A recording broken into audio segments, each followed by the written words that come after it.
Olá família, graça e paz abençoados, graça eterna, como estão vocês?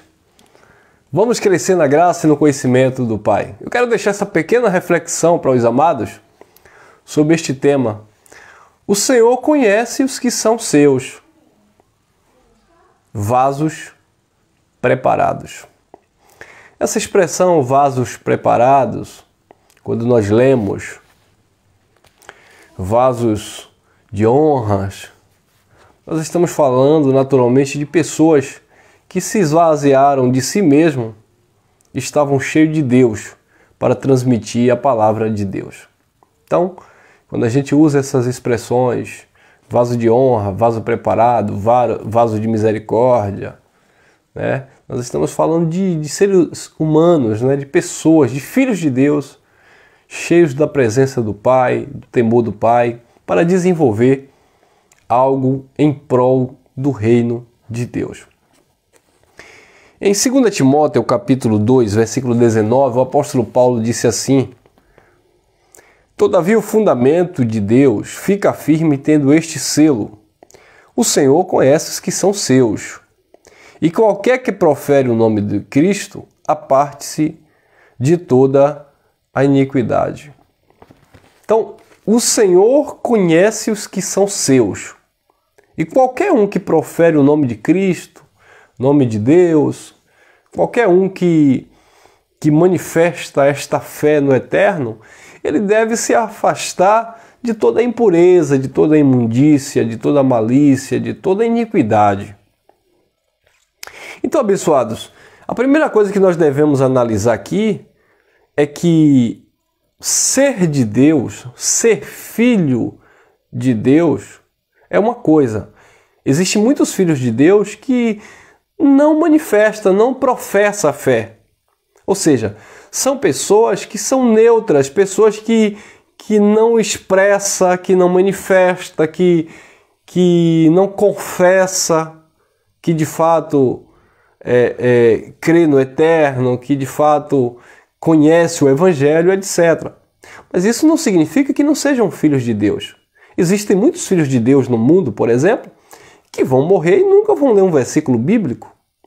Existem muitos filhos de Deus no mundo, por exemplo, que vão morrer em diversas religiões e às vezes religiões que nem reconhecem a divindade de Cristo. Mas nem por isso vão deixar de ser filho de Deus. Muitas pessoas creem em um Deus criador, creem em um Deus soberano, poderoso, mas não crê propriamente dito na Bíblia e nem por isso vão deixar de ser filho de Deus. Agora, uma vez que você conhece o Evangelho de Cristo, aquilo que Cristo ensinou aos apóstolos, aquilo que Cristo ensinou à igreja, aos judeus, aquilo que Paulo ensinou na igreja ou os irmãos lá no primeiro século, aquilo que o Evangelho te traz como esclarecimento, como ensinamento, aquilo que o Espírito traz na tua consciência como algo que procede do Pai, é necessário que haja da nossa parte uma entrega e uma dedicação e que seja notório, manifesto, uma diferença entre aquele que serve e aquele que não serve, como disse o profeta.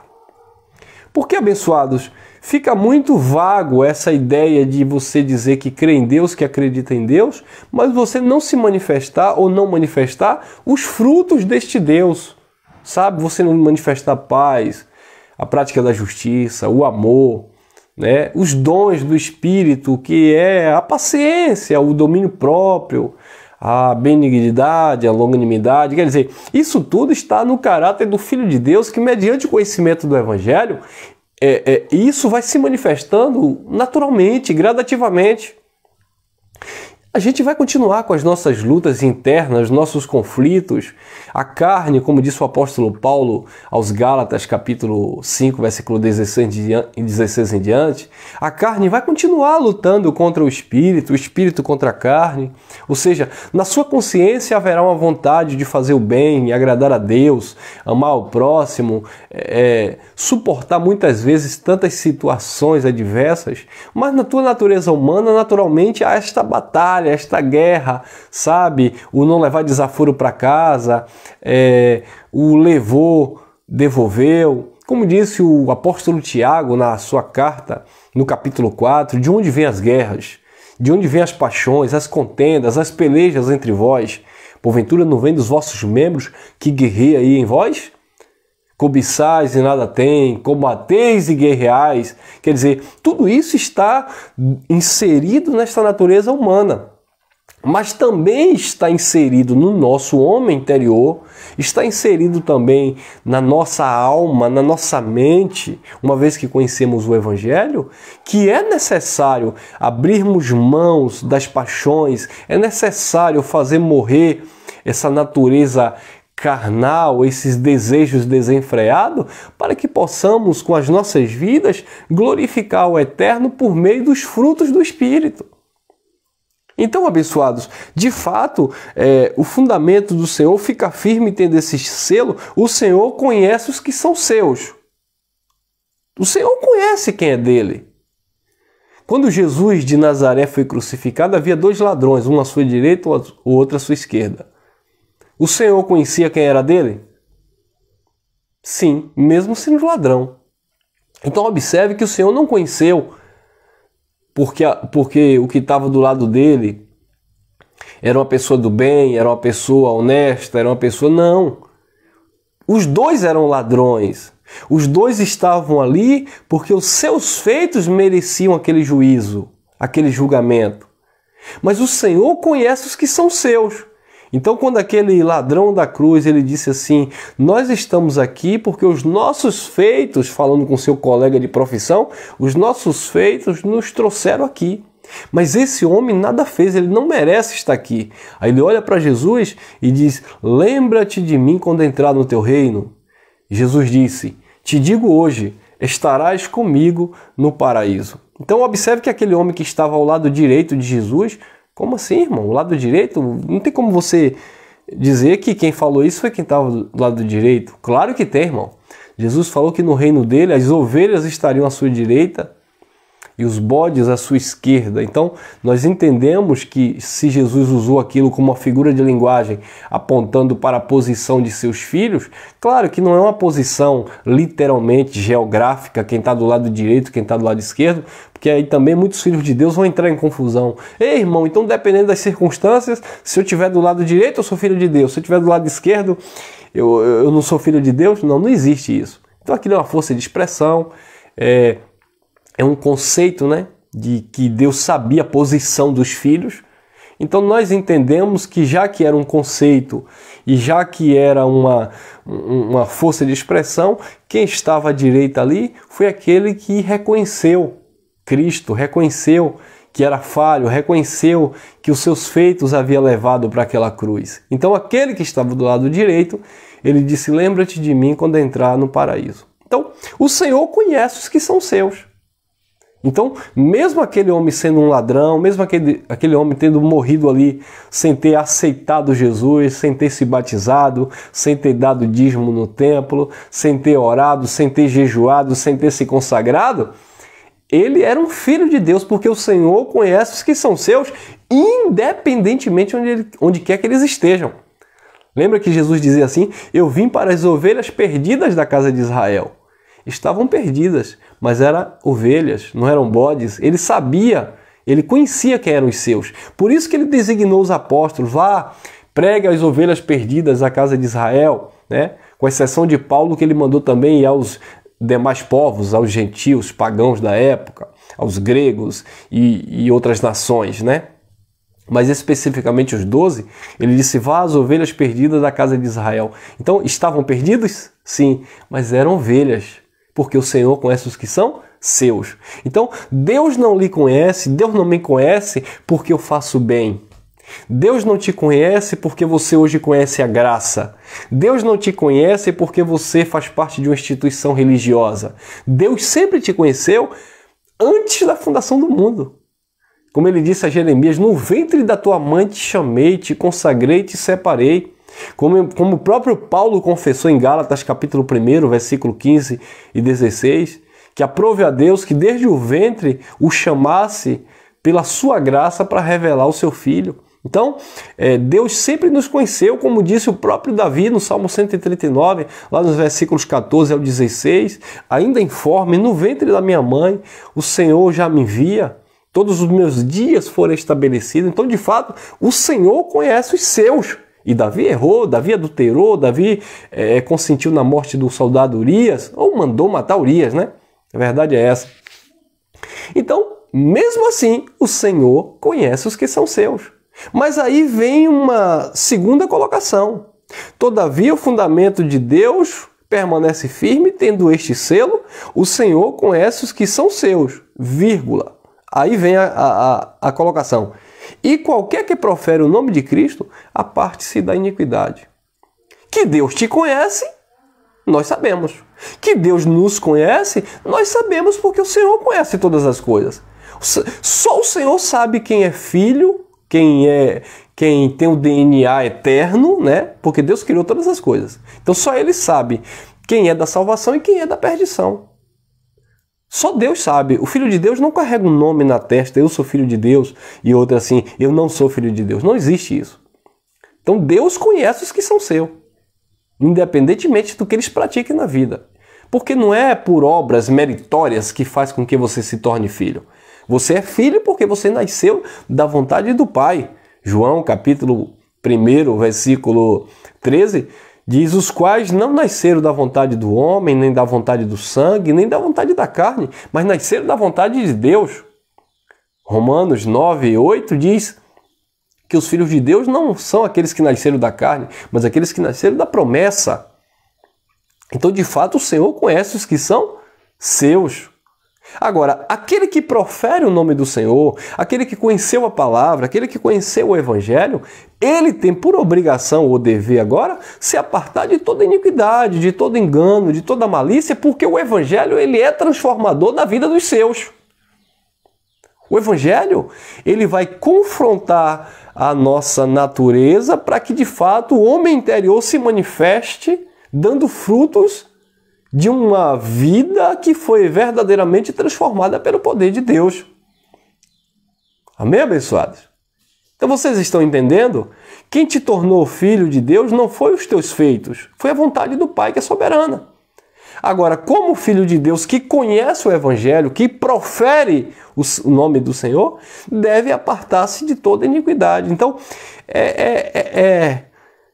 é contraditório alguém dizer que conhece o Evangelho, que conhece a graça, conhece a palavra, mesmo no sistema religioso, mas ainda vive naquela natureza perversa, naquela natureza maligna, naquela natureza, sabe, maliciosa, e dizendo que é filho de Deus. Porque uma vez que você professa o nome dele, uma vez que você professa o Evangelho, você deve naturalmente ser constrangido pelo amor de Deus a ter uma mudança de comportamento, de caráter.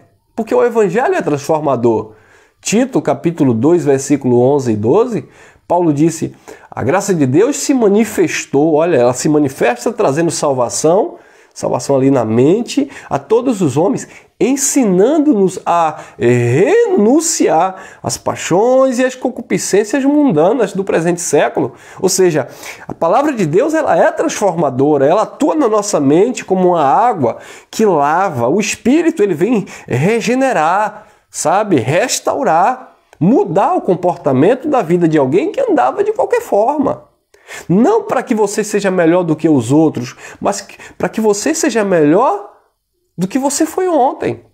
O Evangelho, ele manifesta uma versão melhor de você mesmo. O Evangelho, ele neutraliza Saulo e manifesta Paulo. Então o Evangelho, ele precisa, e ele atua na nossa mente como uma palavra que é viva, que é eficaz, que é mais penetrante do que a espada e que faz divisão entre juntas e medulas. Uma palavra que é digna de toda aceitação, onde funciona de fato na vida daquele que crê no Senhor. Então, o Senhor conhece os que são seus, sim, e todo aquele que profere o nome do Senhor deve agora apartar-se da iniquidade. Então, a questão em graça, aqueles que têm o conhecimento do Evangelho, não é ficar pré-julgando ou questionando: ah, irmão Elcio, mas aquela pessoa que está assim assado, será que é filho de Deus? Algumas pessoas me perguntam isso, até na nossa reunião domingo a irmã perguntou: ô irmão, então quer dizer que se uma pessoa vive de qualquer jeito a vida inteira e morre naquela condição de pecado, ela pode ser o filho de Deus? O Senhor conhece os que são seus. O ladrão da cruz morreu exatamente naquela condição, mas era um filho de Deus. Agora, para eu e para você, para nós que conhecemos o Evangelho, a gente não pode se utilizar desses questionamentos para viver uma vida em devassidão, em prostituição, em engano, em malícia e dizer: não, já que aquele que tem uma vida de qualquer jeito, Deus conhece e é filho de Deus, então Deus não se importa com aquilo que eu pratico, com aquilo que eu faço. Deus se importa sim, porque foi para você que ele manifestou conhecimento, não foi para aquele outro. Foi para você que a graça chegou, não foi para o outro.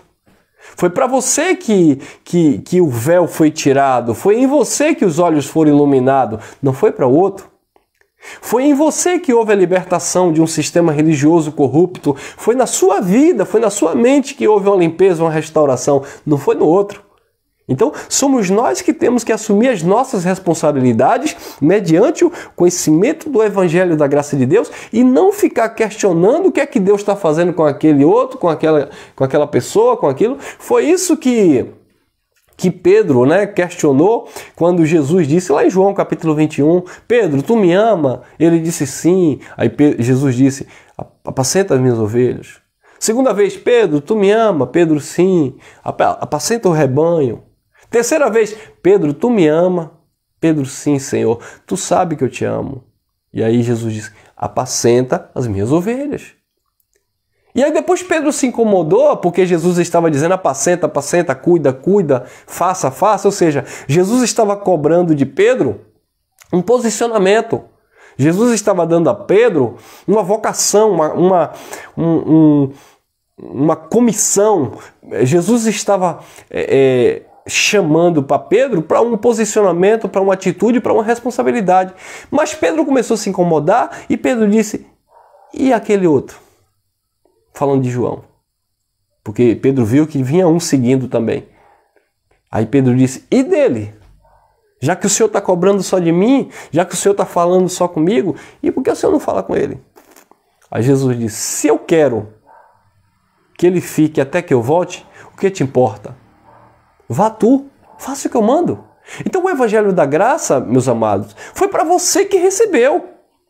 Ah, mas Deus não revelou para meu filho, não revelou para meu pai, não falou com aquele outro, e aquele outro está vivendo de qualquer jeito, e parece que Deus continua abençoando, porque aquele outro está no sistema, porque aquele outro está no mundão, e tem casa, e tem carro, e tem isso e aquilo, aquele outro está vivendo, sabe, de qualquer forma, e está tudo dando tudo certo, e não sei o quê, e eu estou na graça. Por que, Deus? Por quê? Oh, meus amados, para de questionar.